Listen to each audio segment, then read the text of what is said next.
I'm Graham Nichols. I'm Mark, often going second, Bentham. I'm Katie Holloway. Always third. First the worst, second the best. Third the one with the stinky breath. Yeah. We won't pursue that, I don't think. I went stinky breath. It's the other way. Okay, that's better. One's more likely than the other. We won't go there, though. Wow, but thank you. This went downhill so fast. Do you have a fun game for us? I do have a fun game. Do you want to play a fun game? It's not connected to anything, but I was trying to think about what we could talk about, and I spotted this news item, which was talking about the most mispronounced names in Sussex. Oh. Right. So the classic BBC News item. It wasn't a BBC News. I try and avoid the headlines if I can help it. Right, go on then. Let's have a go. See if you recognise these. Neither of you are Sussex born and bred, but you've been here long enough. You know, two of them, Cuckfield was on the list, and Ardingly, which I was surprised that both of those were there. Okay, who wants to have a go at pronouncing this? Is this backwards to you? Exeat. You're incorrect. Exit. It's Exeat. This was a... I was closest. This was a little area that was actually wiped out during the Black Death in 1337. But it is still on the map, even though there's nothing there. Okay, here's something where there is something there. Have a go. What do you reckon? Do you know this place? I have trouble pronouncing, anything. I'd go for Ho. Hooey. Yeah, you're both wrong. I thought this was easy, but it's just because it's near where I grew up. It's Who. If you're listening, it's spelled Hooe if you're not on YouTube. Who. Oh. It's nearish Hastings. This one? Bosham. Bosham. Bossham. It's actually Bosham. Oh. Officially. Do you know it? Have you been there? Yes. It's by Chichester Harbour. I don't know. I feel like I've seen a Quite a sign nice for it. But Bosham, that's the other option. It's Bosham. That was actually a good one. But the others were not actually good ones. No, that was good in that it was almost reachable, and there was lots of options. It was so close, but you weren't there. This is the last one. Hornacre. Halnaker. No, you're How's Graham's naked? closest. It's what? How's naked? Halnaker. It's just that to me it's backwards on the screen. It's just that the L is silent, and that one says Hanukkah. Hanukkah. Hanukkah, and it is a hamlet near Chichester, apparently. Oh, there you go. Basically, all these places should learn to spell their names properly and not be so foolish. But there we go. That was a fun game. Did you enjoy that? Yes, I'm sure the listeners really did.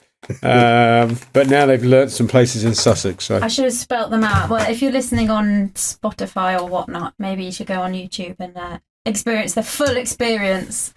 But it's all right if you don't. Should we get into the meat of it?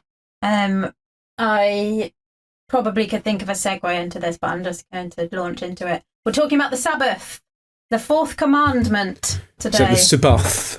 Yes, how do you put Sabbath? Yeah. Well, some people, I've heard people call it like Shabbat.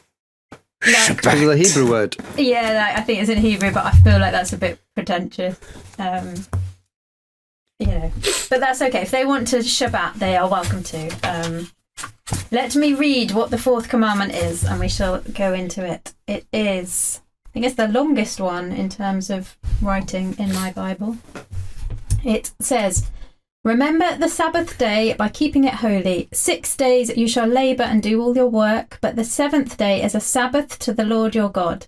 On it you shall not do any work, neither you, nor your son or daughter, nor your male or female servant, nor your animals, nor any foreigner residing in your towns. For in 6 days the Lord made the heavens and the earth, the sea, and all that is in them, but he rested on the seventh day. Therefore the Lord blessed the Sabbath day and made it holy." There we are. So first off, what's the link between God's work in creation and the Sabbath day? Because he's clearly said that there for a reason. Why does God give that reason for humans having a Sabbath day? Graham. Oh, that's good. Okay, Graham. it's like one of those Graham's got Bible that. study. It's like one of those Bible study comprehension questions. Well, I thought I just had to read the text. And Jesus. Yeah. No, and say 6 days you shall labour and do all your work. That's what it says, miss. I think the connection is that the rest that we take models God's rest after creation, because that's what it says in the command, and it links it with a 4 in verse 11 of Exodus 20, where it says, "For in 6 days the Lord made the heavens, therefore the Lord blessed the 7th day, the Sabbath, and made it holy." So it's part of recognizing God's work and God's rest. In Deuteronomy, it talks about connecting it with the rest from slavery as well. So I think it joins up with both of those. And it links it with some other things as well, but you might be about to ask about those things. We'll find out, won't we? Yeah. I think as I read it, I was like, oh yeah, I think I'd forgotten. I mean, you kind of know what the commandments are, but I don't sit and study it that often. So I think I'd forgotten that was the reason that God had given for the Sabbath day. And it's, it seems tenuous at first that he would say, well, I did this, so you do this. But is that why God rested on the 7th day? Or was it he was just done, so he stopped? I think it's a question. Yeah, it's a great question as to whether God is sort of modelling it in the sense that that is what I'm getting at. That he needs to rest, and I don't think so. I think Jesus says he doesn't. It models the entering into the rest of God, which is why I think it links in the New Testament to entering into the rest of putting faith in Jesus and not having to work anymore for our salvation, kind of thing. So I think it has pretty big significance. It's not just sort of God rested, so we rest to be like him. I think it's more to do with entering into the rest of God's creation, as in the sort of joy of enjoying God's creation as we rest. So yeah, I don't think it's God works, God stop working, we work, we stop working. It is sort of that, but I think it's much more to do with the rest of creation. Rest in the not labouring at creation in the sense we're not building it, but we're enjoying it. Yeah. Okay. That's a good way in. Did you agree with that, Mark? Yes, I think so. He's frowning. as much as it made sense. Yeah. Yeah, as in, you go back to Genesis, don't you, which is the pinnacle, that the rest was that we would enjoy him, that the pinnacle creation is that sense of time that we were made to enjoy the Lord. And I think then he builds that pattern into his creative work. Yeah.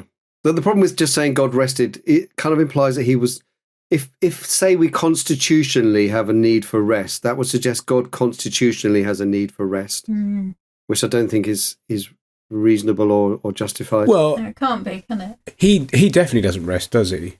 In the sense of, Jesus says that as well, John 5, that, my Father never stops working, because if he ever had that moment, but it then explains what rest is, isn't it? So rest is that sense of enjoying, delighting in the Lord, but we are creatures, we're not God, so we need rest in a different way. But there is that sense of, because I think that's, the Deuteronomy, the slavery picture of work, the picture, but the rest, and I think this is where sometimes it's helpful for us Christians, because often we think in the busyness of life, all I need therefore is, as long as I have 10 minutes, or as long as and in our culture now, as long as I have me time, but actually the true rest comes from meeting with the Lord. As I go to him, I find a rest, as Jesus says, Matthew, in terms of come to me, all you who are wearied and burdened, I will give you rest. You're starting to see those connections, that actually true rest is going to the Lord, not this sense of, I just have to have my me time, then everything will be better. But actually, it's time with the Lord is what will truly refresh me physically, spiritually. Yeah, great. Let's go back a few thousand years before we leap back forward to the present, and just think about what this would have meant to the original hearers. So they are wandering about in the wilderness when they received the commandments. So what would it have meant to the Israelites to obey this kind of in that wandering time? But then as they settled into the promised land as well, what would obedience to this look like to them? I mean, there's a literal obedience, wasn't there? As in, they ceased to work pretty much Friday night to Saturday night. They did no work. They cooked. You think of when they're in the desert, they collected all the bread, the quail on the 6th day, enough for the 7th, so they didn't have to collect any more. So there was an absolute kind of, they didn't travel, there was a down tools. Presumably they enjoyed time with each other, family. Did they then go to sacrifices? I doubt it, because the priests would have then been, in that sense. So it was that sense of just rest from there. Yeah.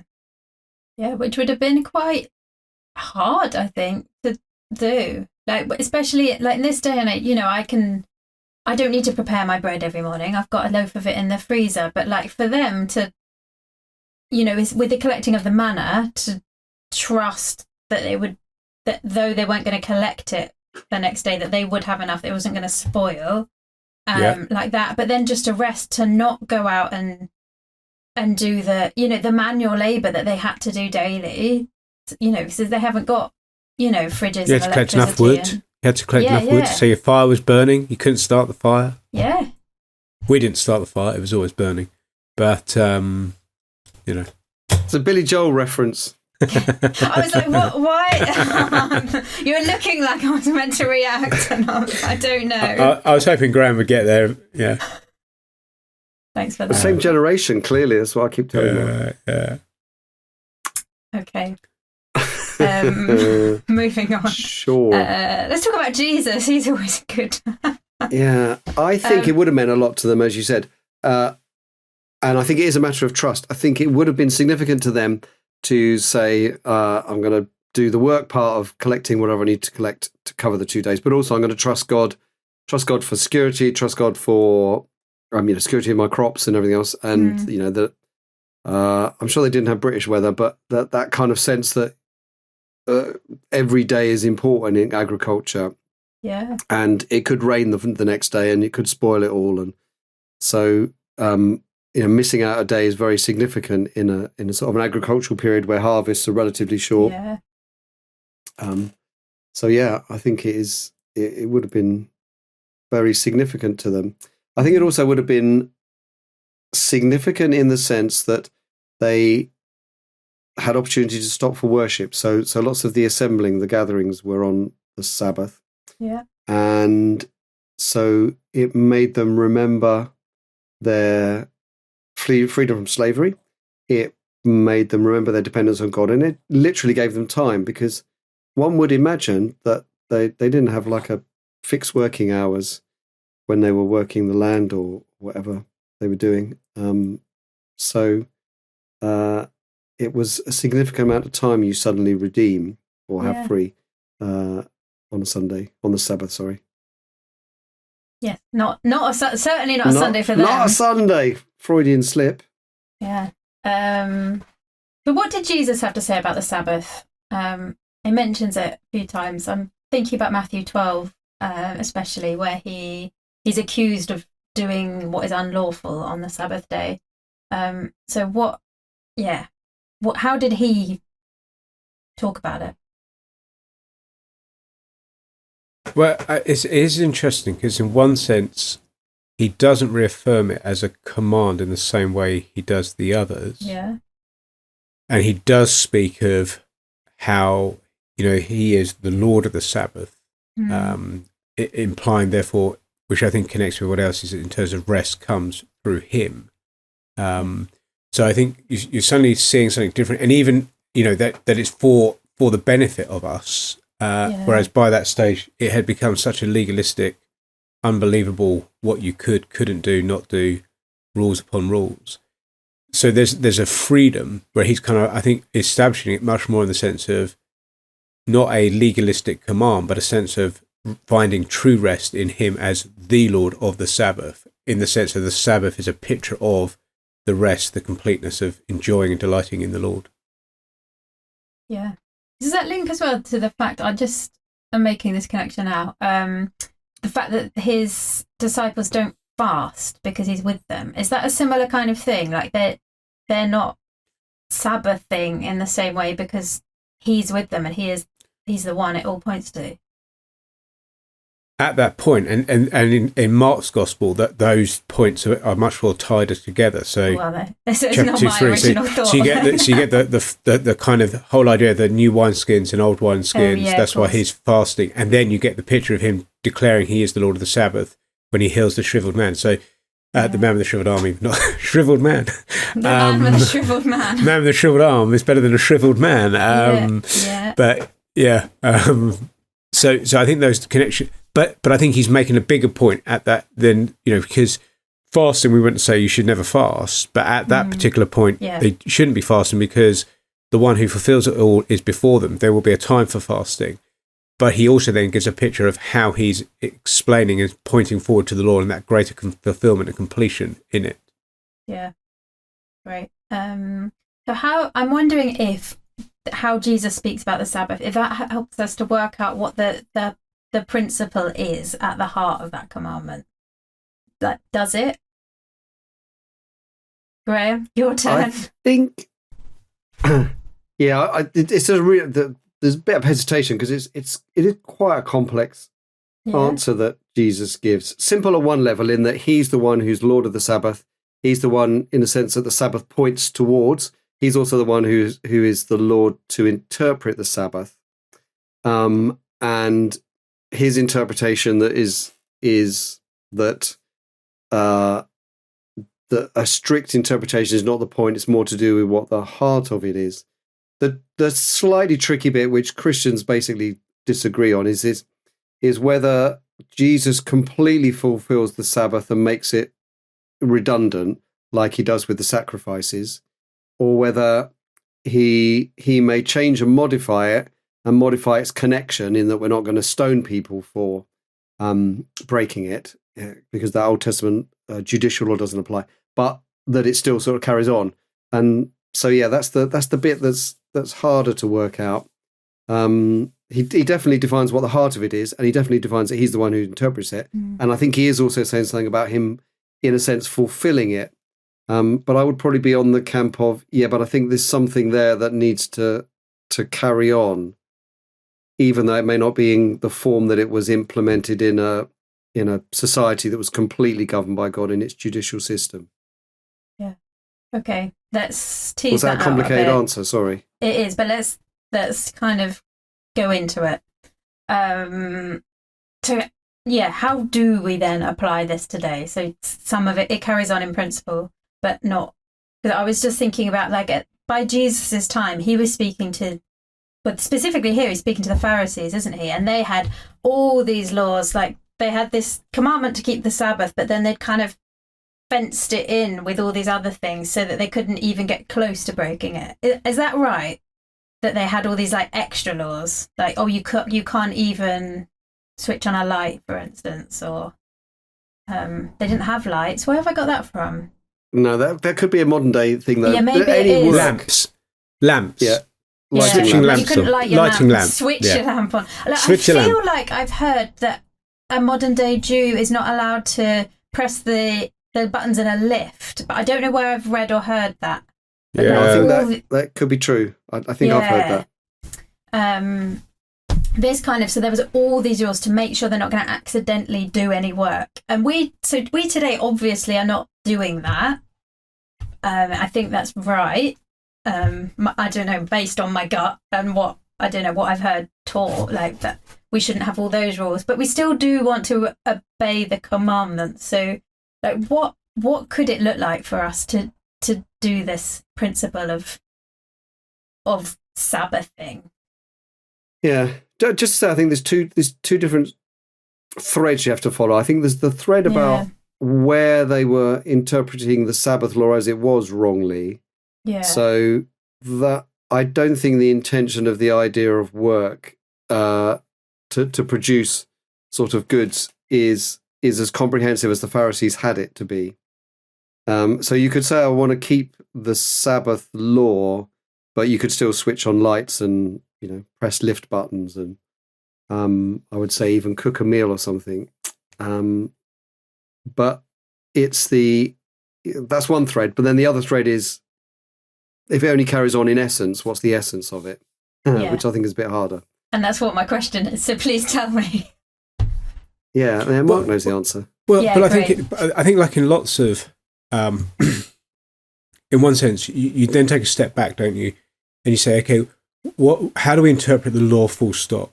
And you start saying, okay, the law in and of itself has come to an end. Paul says that. But Jesus says he fulfills it, so there's a fulfillment aspect.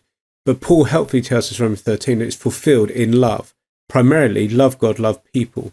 So as I begin to then shape that, what's the principle of the Sabbath primarily?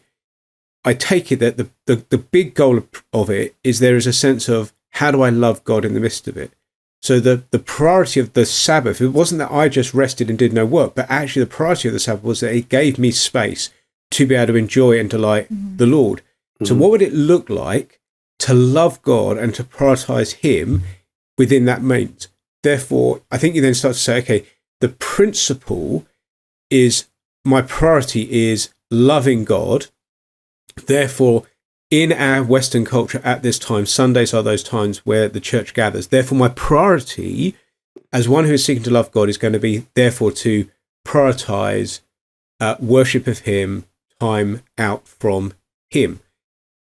Alongside that, I'm going to love people. What's it going to look like to love people? Well, loving people in this context is going to be turning up and meeting with God's people to encourage them. So it's going to begin to shape not just me having some time out on my own with the Lord. That would be a good thing. But actually loving him and loving his people is going to culminate in, I think, gathering with God's people and taking advantage of that and making that the priority for me. Where the shift then becomes is then how do I work that out? And there will be some, degrees for some people. They'll start saying, well, actually, I find it really helpful to not use my mobile phone on a Sunday because, or for others, I will never do this because I want to prioritize this and this helps me. Where that then becomes difficult is when we start moving into legalism, where we start saying, well, therefore, I will never do that. And if I do that, I'm disobeying the law. Whereas I think it's fundamentally saying, okay, how am I loving God and loving people within the context that the Lord has called me? Yeah, that's helpful. I guess this is the first commandment that is practical in this way, or the principle's not obvious. So the first two about not worshipping or worshipping other gods and making idols, that's clear how we would definitely want to not break that today. And then the third one was about misusing God's name, and we of course don't want to misuse God's name. So this is the first one where it's kind of is a bit more like, well, can we take it or leave it kind of thing. So I think what you're saying is the principle is good, this is helpful for us, but we don't have to be strict in making sure we absolutely do no work at all. Is that what you're saying? But I think it's interesting that you say that, because as soon as you think about all the other commands that are about to follow, all of them are picked up by Jesus in some way or expressed explicitly. The Sabbath is the one command that's not. And even, when Paul talks now, he's slightly different, but he's talking in Colossians 2 about, not hanging on to kind of Sabbath days and religious festivals and pagans. So there's something going on in how that works out itself in terms of rules and regulations. But I think the fundamental principle is still there. Plus, what you begin to get in the New Testament, Hebrews, do not give up meeting together. So there is a sense where there's commands of gathering as God's people. How does that then fit within that principle of a Sabbath day, rest, etc.? Yeah. So you think we should have one day that is different to the other days in some form or other? Ideally, absolutely, yeah. I think it'd be unusual. I know Jesus doesn't pick it up in the sense that he does the others, but clearly he does pick it up here when he's defending himself, and he doesn't simply say the Sabbath doesn't apply anymore. He says that he's in charge of it, and I think he's saying he's going to fulfill it in the sense of ultimately being the rest that God's people enter into is through him. but I don't think he contradicts it kind of to the point of saying this is like the sacrificial system that I've come to do away with. So I think it kind of sits in this awkward little space. But it's not that unusual in the sense that we'll get to the commandment about adultery, but particularly about false testimony. Don't give false testimony against your neighbour. That had a particular kind of courtroom idea or sort of slander idea in society, but it clearly relates to the wider issue of telling the truth, doesn't it? Yeah. So it's not unusual to have a command that's a sort of kernel of this is the kind of highlight point, but it also has applications in lots of other areas. Yes, or it has a broader application. So I absolutely. think the so Sabbath it broadens out like that as well. But there's a difference, isn't it, between if I lie, don't commit false truth, I have sinned. The difference is if I don't go to church on a Sunday, as in other words, have I broken a Sabbath and a command and therefore sinned? No, it's a great question. The church one's even harder than that. The question is if I do paid employment that is optional, am I sinning? Is a question, and I think some people would think that it is. They would think that there's works of necessity and mercy. So, nurses have got to work, and factory workers that keep whatever going. Any kind of essential, so electrical supply, all those things have got to work. But if it's an optional job, what's an optional? I mean, as in, what's an optional job? If a supermarket worker, is it an optional? They don't have to open on a Sunday, but now you're in a thing and you don't have a choice. It's not so much it doesn't fall into the emergency services. You see, you're not a doctor. Yeah. But now you're a shift worker or you're hospitality industry. No, you can decide where to draw the lines, but I'm just saying there are some people who would think there is a category of works of kind of necessity, and you could argue about where that begins and ends, and works of mercy, and that there's another category of discretionary jobs where you could choose whether to work or not, and you shouldn't choose to work. I wouldn't have that position, but I think that position has some credibility and consistency to it. I'm not quite there in my thinking. I think there is. I'm pretty much with Mark in the sense that I think there's an abiding principle, and I think there's a goodness to it, as in resting from work and meeting with God's people. And I think there's something that breaks the principle, whether you want to make it as simple as I'm sinning or I'm not sinning. I think there's something wrong where we are saying, I would rather work on discretionary work, finish this project off or whatever, rather than come and meet with God's people or take some rest with my family and God's people on the Sunday, as it is now. Because I think whether you're sinning or not, we can argue, but what you're saying is, this is more important to me, and I don't trust God to keep running the world and providing for me if I take a break from it. And I think that is one of the great benefits of Sunday, is saying you trust God, you prioritize on worshipping God and being with his people, and you accept his suggestion. No, it's not even the word at all. Prescription was the word I was looking for. Commandment. Well, you accept his prescription. I was looking for a word that was just slightly softer than commandment, so we wouldn't go around that whole loop again of saying, is it a commandment, in which case it's sinning if I break it. But his prescription was what my father would call a mealy-mouthed word that doesn't quite mean the same thing. So I think Sundays are really good, and I love Sundays, even though they're sort of work if you're a sort of regular preacher, but they're sort of not. I mean, you're preaching God's word, and enjoying time with God's people together, and so on. Which they're work in the sense that they're part of what you get paid for, but I think they're not work in the sense that they're normal spiritual Christian activities.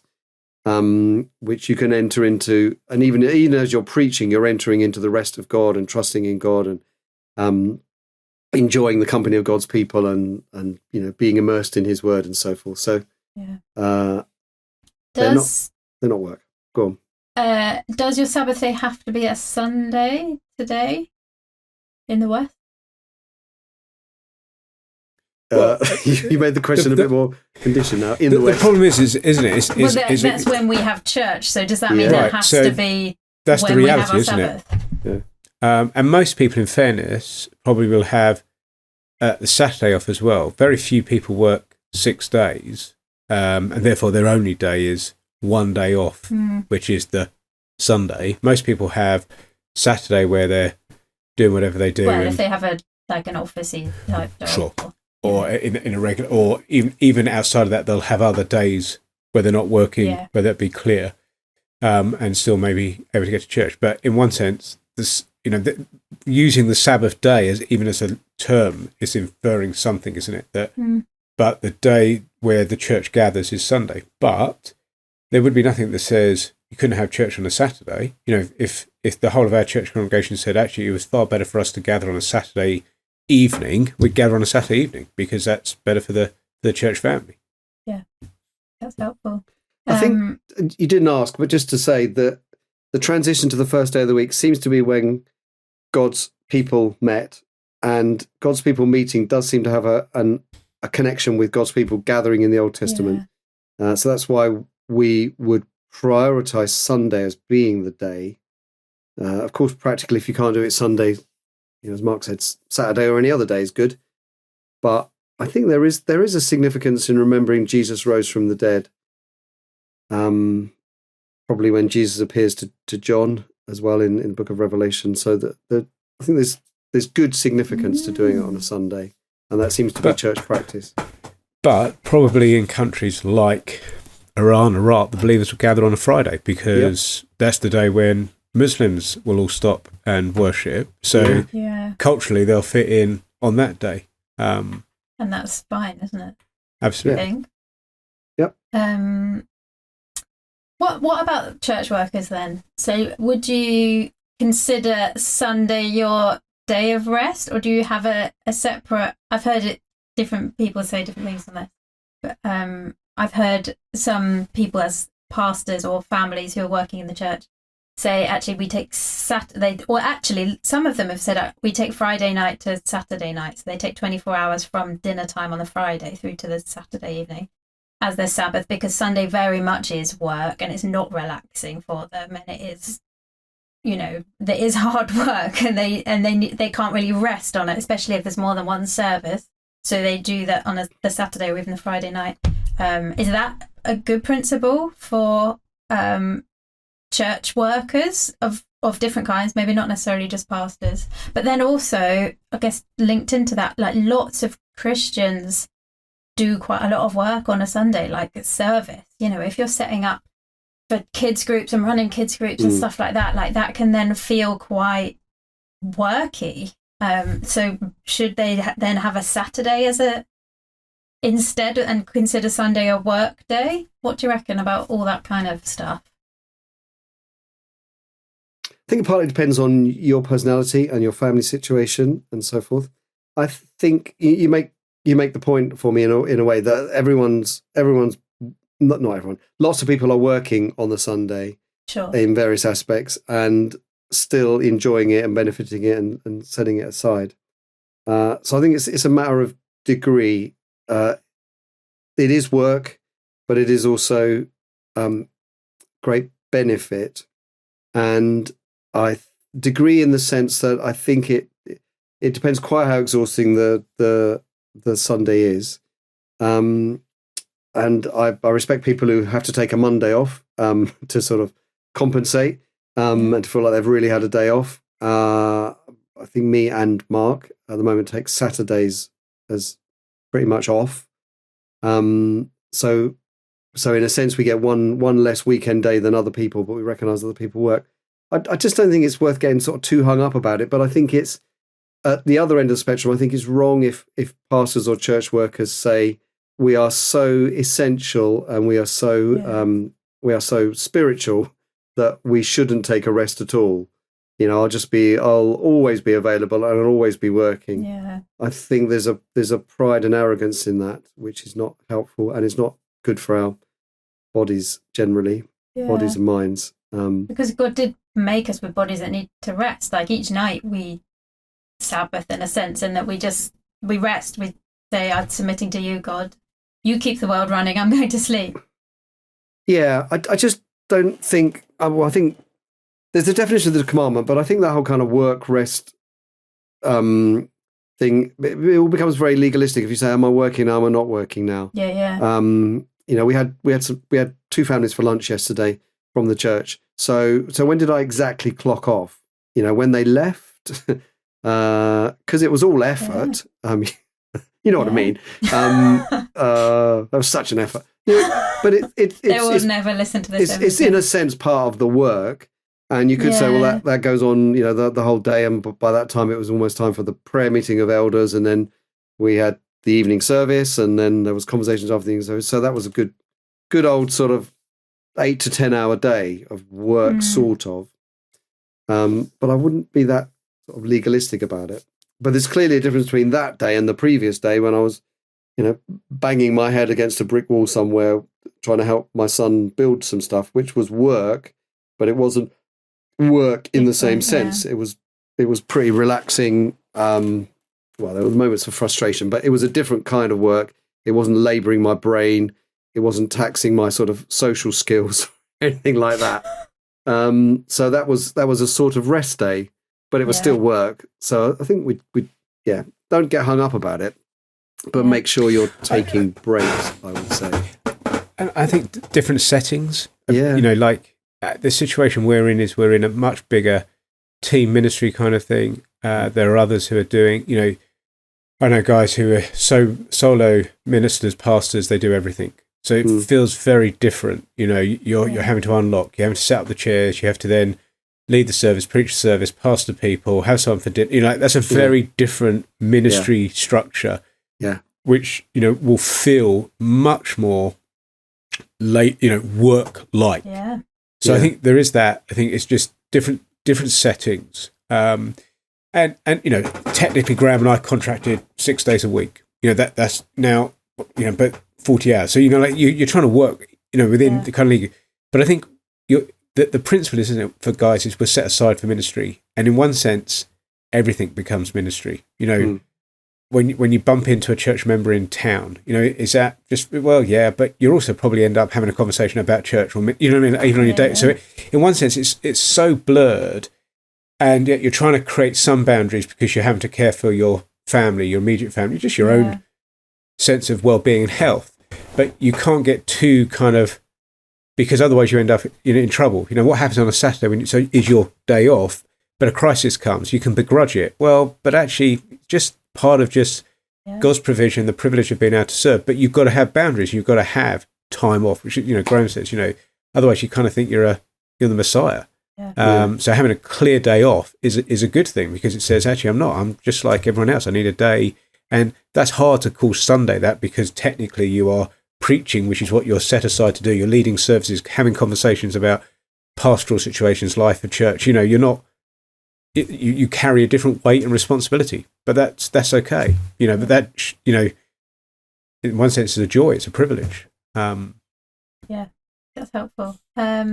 Just before we do finish, are there other things other than work that we should not do on a Sabbath day? For instance, is it all right to go to Tesco or a supermarket of your choice on a Sunday, or is that a very not Sabbathy thing to do? Would that be breaking the Sabbath? I wouldn't be legalistic about it. I wouldn't say it's wrong, but then we've decided that we didn't want to make it a commandment. I think that every family's got to work it out kind of in their own way, and some families might find it a therapeutic together activity going to Sainsbury's, and it's kind of fun. It's loads of fun. I don't think so though. So I probably wouldn't. So either. I wouldn't prioritise on going to Sainsbury's. I think you can idolise family time and say I want loads of family time and quality family time on a Sunday and everything else. But I think there is a value in saying that if you could bracket the day with some worship with God's people, and try and use the bit sandwiched in between as fellowship in the family, fellowship with other people in the church, it is a good thing. It's not a command thing, but I think it's a good thing. And stressful activities, potentially, like some form of shopping, and some highly arranged kind of thing, I think is harder to say, well, that's really making good use of the day. And but I think, popping to your little shop because you've run out of milk. Yeah, you're not breaking the Sabbath if you're doing that. Yeah, but some people can be not doing that, and they're sitting at home watching Netflix, getting really stressed out by watching it, and they come to not that I've ever done this, but I really have done this. Where you've just kind of stopped watching something, and you've got to your kind of brain's in that. So you haven't gone to Sainsbury's, and you probably haven't worked, but you haven't sort of used the day all that wisely. So, but then that's not unwise, is it? Because it's also a rest. You're just enjoying something that the Lord has provided that has allowed you to enjoy part of the creation. So that's what I mean. It becomes you could say, well, I'm not. Some people, right? Say, well, I'm not going to watch telly on a Sunday because we want to make it different. Yeah, that's okay. But it could also be different that actually this is the day when we enjoy something together. Yeah. And we're enjoying the creation of the Lord in a different way. Yeah.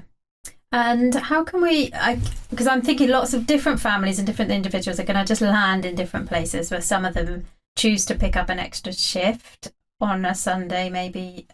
Some people will say, actually, I'm going to do my Sainsbury's shopping on a Sunday, or I'm just nipping to the shop to get this. Whereas other people should say, no, none of that is okay. Like, how can we just navigate that well as we try and be, as we try and fellowship together in love without judging other people, or should we pull somebody up on it if they're like, where do we draw the lines there? Yeah, I think it's really good to land the principle about whether we want to take it as a command or as a principle and a practice of the church. And we're obviously saying roughly we land on the principle and practice kind of end of it.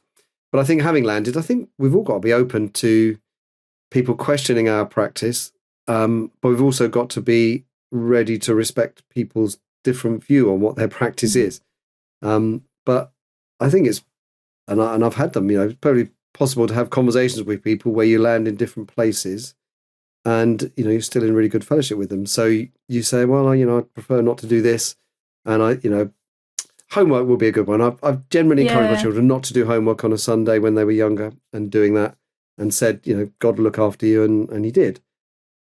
I have friends, relatives, people in the church who would take a different view, and we're still friends. But it's good to sometimes kind of question each other, and they can push back on me and say, you're being a ridiculous, legalist. And I can sort of push back on them and saying, well, if your head's full of, the exam the next day, you're probably not going to be able to worship. And we can have a helpful debate and to listen to one another, because I don't think it's clearly it's not an absolute salvation issue, but I also think it's an issue where there's quite a lot of judgment needed about precisely how it applies. So that's where we especially need to be cautious in judging others. Yeah. And I think, again, different situations, scenarios, families, life, stages of life are going to make that different. What are responsibilities on a Saturday that mean that you have to do something else on a Sunday? That there is a pragmatics as well that then works through that. Well, that's true, but I think that you can make that argument. But I think we want relationships where we can make the argument backwards and forwards, sure. Not at a detailed level, not just at a sort of high level. I think it's all right to question each other and to listen to each other and think, no, I've heard you, but I'm actually still going to carry on with the practice I've got, because I understand the principle, and I think it's right the way I'm practicing it at the moment. But I really appreciate you talking to me about it. Or you might say, no, you're right. I'm just becoming, too lax or too legalistic. So I think we should hold it. But it's the avoiding of judging, because there's a wisdom issue here. Yeah, there's going to be a sense whereby we're just going to have to bear with one another. There's an areas here whereby, but there is a sense whereby if the trajectory is actually, it means that we're not seeing you, or it means that actually you're stopping to attend church, then something's not quite right either. You probably got your balance wrong. Okay, get your balance right. Is that the takeaway from this? Yeah, and I think enjoy it as well. Enjoy the Sunday as much as you can, wherever you land. Really enjoy a bit of a change and being with God's people, and not see it as a chore. Around which you got to fit everything else, or you fit it around everything else you want to do. So it's for our good. Be joyful. And we haven't even talked about sport on Sunday, but that's probably a whole topic in itself. I would not do sport on any day, so it's probably why I never thought to bring it up. Maybe we'll have an episode on sport another time. It's a major issue. Yeah. All right. On that, let's go. We'll see you next time.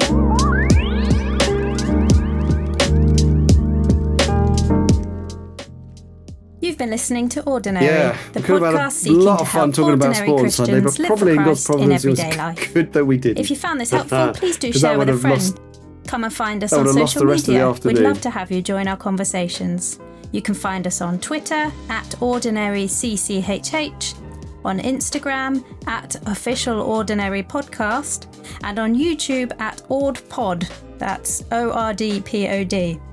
Or you can email your comments or questions to ordinary@cchh.org.uk. We'll see you next time.